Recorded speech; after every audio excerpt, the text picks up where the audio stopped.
शायद शायद कोई सुन रहा है मुझे इस अंधेरे में। मैं आज अपनी कहानी सुनाना चाहती हूँ। कोई मनगढ़ंत किस्सा नहीं, बल्कि वो सच जो मेरे साथ हुआ था। मेरी शादी का दिन, जो असल में मेरी मौत का दिन बन गया। मध्य प्रदेश के धना गांव की वो पुरानी हवेली, जहां एक बहुत ही छोटी सी भूल ने एक ऐसे खौफ को जगा दिया जिसने सब कुछ खत्म कर दिया।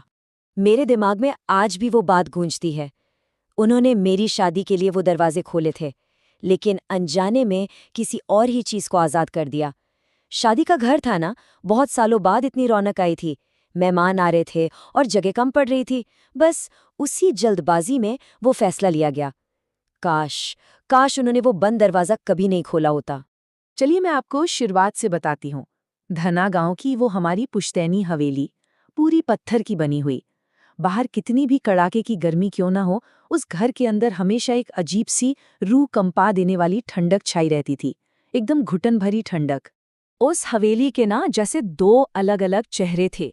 आगे की तरफ देखिए, एकदम चहल पहल, मेरी शादी की रस्में चल रही थीं, मेहंदी लग रही है, चारों तरफ हंसी मजाक और रिश्तेदारों की भीड़। लेकिन हवेली का वो पिछला हिस्सा, वो एकदम अलग था। काले पत्थर, सालों से सील किए हुए भारी दरवाजे और एक अजीब सी मनहूस खामोशी। वहां किसी को भी जाने की इजाजत नहीं थी। लेकिन शादी की भीड़ बढ़ी, रसोई में जगह कम पड़ गई और बड़ों ने वो फैसला ले ही लिया जिसने मेरी किस्मत तय कर दी। जब रसोई के लिए जगह कम पड़ी ना, तो घर के बुजुर्गों ने एक पुरानी ताई की चेतावनी को बिल्कुल अनसुना कर दिया। ताई ने साफ साफ कहा था, वो हिस्सा सालों से बंद है, उसे मत खोलो। पर किसी ने नहीं सुनी। सबको लगा, अरे इतने साल हो गए, अब क्या ही होगा।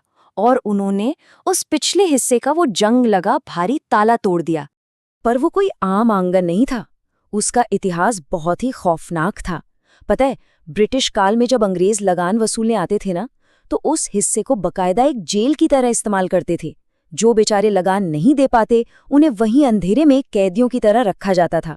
गांव के लोग दबी आवाज में बताते थे कि किसान को तो वहीं फांसी दे दी गई थी और उसकी नई नवेली पत्नी, जो अपने पति की जान की भीख मांग रही थी, वो भी उसी पिछले हिस्से में रहस्यमयी तरीके से मरी हुई मिली थी।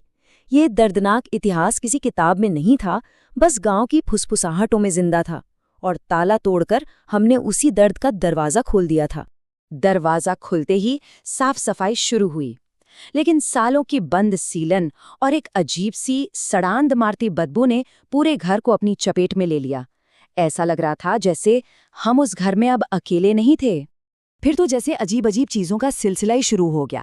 जो औरतें वहां काम कर रही थीं, उन्होंने बताया कि खाली गलियारों से किसी के छुप छुप कर रोने की आवाजें आती थीं। एक बार तो एक औरत पानी भर रही थी और उसने देखा कि दीवार पर उसकी जो परछाई है ना, वो उसके शरीर के साथ हिल ही नहीं रही थी। परछाई कुछ और ही कर रही थी। पीतल के भारी भारी बर्तन अपने आप अपनी जगह से खिसक रहे थे। जब कोई पूछता तो सब डर के मारे बात टाल देते। किसी ने नहीं देखा कि वो अंधेला मेरी शादी की खुशियों को धीरे धीरे निगल रहा था। और फिर वो खौफ मेरे पास आ गया। उसकी पकड़ मुझ पर कसने लगी। ताला टूटने के अगले ही दिन मेरा शरीर एकदम से तपने लगा। ऐसा भयानक अप्राकृतिक बुखार जो उतरने का नाम ही नहीं ले रहा था। गांव के डॉक्टर ने कह दिया कि बस शादी की थकान है, पर वो थकान नहीं थी। जरा सोचिए, सब कुछ कितनी तेजी से हुआ। पहले दिन वो मनहूस दरवाजे खुले, दूसरे दिन मुझे वो रहस्यमयी बुखार आया, और तीसरे दिन रात के करीब 3 बजे होंगे।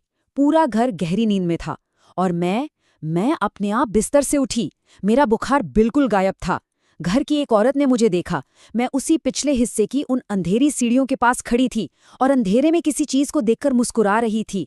मेरा अपने ही शरीर पर कोई कंट्रोल नहीं था, जैसे कोई मुझे किसी अदृश्य डोरी से अपनी तरफ खींच रहा हो। अगले दिन सुबह की बात है। मैं खिड़की से उसी पिछले आंगन की तरफ एकटक देख रही थी और मेरी मौसी मेरे पास खड़ी थी। मैंने उनसे कहा, अब मैं यहाँ से चली जाऊंगी और ये घर अब मेरा नहीं रहेगा। मौसी को लगा कि शादी हो रही है, विदाई का दुख है, इसलिए मैं ऐसा बोल रही हूँ। लेकिन असलियत तो ये थी कि वो शब्द मेरे थे ही नहीं। वो तो वो साया था जो मेरे मुंह से मेरी मौत की भविष्यवाणी करवा रहा था। वो चीज़ अब सिर्फ मेरे दिमाग से नहीं खेल रही थी, उसने आखिरकार अपना असली रूप दिखाना शुरू कर दिया। रात के करीब 11 बज रहे होंगे। हमारे ही किसी रिश्तेदार की एक लड़की पानी लेने उसी पिछले हिस्से में गई और वहां उसने वो खौफनाक सच्चाई अपनी आंखों से देख ली।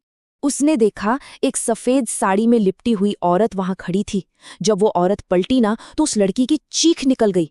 उस औरत की त्वचा एकदम सफेद थी, जैसे शरीर में एक बूंद भी खून ना हो। और सबसे भयानक बात, उसकी आंखें नहीं थी।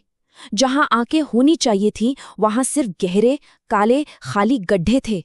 वो ठीक उन्हीं सीढ़ियों के ऊपर खड़ी थी। यही वो आत्मा थी जो मेरे दिमाग को अपने कब्जे में ले चुकी थी। और फिर आई मेरी आखिरी सुबह, मेरी शादी का दिन। घर की औरतें जब सुबह सुबह नाश्ता बनाने उस पिछले हिस्से में गईं तो उन्होंने मुझे वहां उन ठंडे पत्थरों पर बेहोश पड़ा हुआ पाया। मेरा शरीर फिर से उस भयानक बुखार में तप रहा था। वो आखिरी चंद घंटे मुझे आज भी याद है। शाम को मुझे मेरे भारी लाल जोड़े में सजाया गया, गहने पहनाए गए।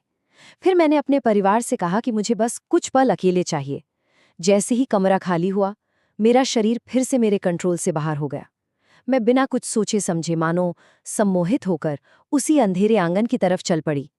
बाहर शादी की शहनाइयां बज रही थीं, खुशियां मनाई जा रही थीं, और मैं अपनी मौत की तरफ कदम बढ़ा रही थी। शून्य, एकदम शून्य। जब घरवालों ने मुझे पागलों की तरह ढूंढा और आखिरकार उस पिछले हिस्से में पहुंचे, तो मैं उन्हें छत की दीवार से लटकी हुई मिली, लाल जोड़े में सजी एक मृत दुल्हन।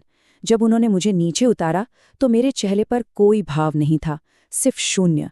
मेरी सांवली त्वचा का रंग पूरी तरह उड़ चुका था, एकदम सफेद, और मेरी आंखें वो ऊपर की तरफ पलटी हुई थी, जैसे अपने आखिरी पलों में मैं उसी बिना आंखों वाले चेहरे को देख रही थी। ध्यान से सोचिए, इतिहास कैसे खुद को दोहरा रहा था। एक तरफ वो ब्रिटिश काल की नई दुल्हन थी जिसने उसी आंगन में अपने पति की जान की भीख मांगी थी और रहस्यमयी तरीके से मारी गई थी, और दूसरी तरफ मैं, आज की दुल्हन, जिसे उन अनदेखी ताकतों ने पूरी तरह निगल लिया और जो उसी आंगन में लाल जोड़े में फांसी पर लटकी मिली। वो शापित दीवारें अपना बदला ले रही थीं। वो मौत का चक्र, वो कभी टूटा ही नहीं था। पर मेरी मौत के बाद भी वो तबाही रुकी नहीं। मेरे जाने के कुछ ही दिन बाद मेरी दादी का मिसकैरेज हो गया। तब जाकर मेरे दादाजी को समझ में आया कि उस घर में असल में बसता क्या है। उन्होंने बिना कोई देरी किए उस पिछले हिस्से को हमेशा हमेशा के लिए सील करवा दिया। बड़े बड़े तांत्रिक बुलाए गए, अनुष्ठान हुए, और हवेली के आगे और पीछे के हिस्से के बीच एक ठोस ईंटों की दीवार खड़ी कर दी गई, जिसमें कोई दरवाजा नहीं था। और उसके तुरंत बाद मेरा परिवार हमेशा के लिए वो गांव छोड़कर चला गया। वो घर, वो पत्थर की हवेली आज भी वहीं खड़ी है, और वो बिना दरवाजे की ठोस दीवार आज भी उस अनकहे खौफ को अपने पीछे रोके हुए है।